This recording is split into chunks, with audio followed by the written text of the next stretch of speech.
I'm grateful this year for my daddy's healing last October. Tsaka yung opportunities ng work from home continues, and I discovered a new hobby and sport in pickleball. I'm grateful for the life of 2025, syempre. And syempre, healthy pa rin tayo.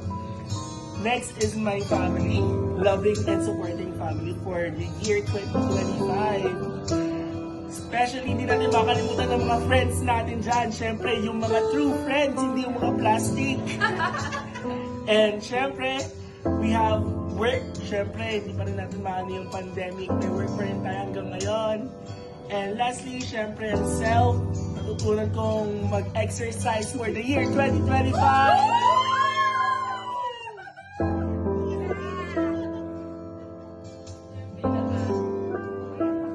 And I'm grateful for getting engaged this year. and being able to travel internationally sa Hong Kong. And had more intimate relationship with the Lord this year. I'm grateful for still alive, still breathing, saka may new baby sa part ng family, and we have discovered the new sports kung saan ako tatagal at kasama ko yung friends ko. And I'm so much in love with friends and special someone. I'm grateful for my 3 jobs and na-renovate ko na ang room ni mother at saka room ko, and I'm healthy. Yay! I'm grateful. Thank you sa family ko at sa friends. Dahil tumagal ako sa work ko sa tuloy-tuloy na. Okay, things that I'm grateful for this year. Dreams are slowly turning into reality.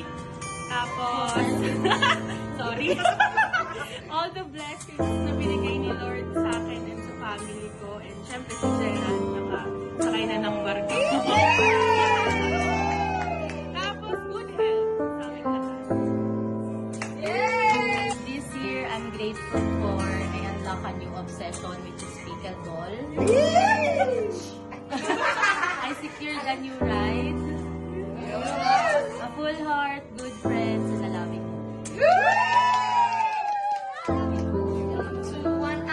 I'm grateful for hiking and my dad going abroad, and I'm also grateful for good health and for my family and my friends.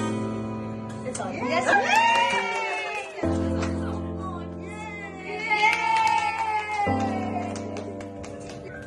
I'm grateful for all the blessings that given us this year. Healthy family na kahit minsan may kasama yung mga anak ko, hindi naman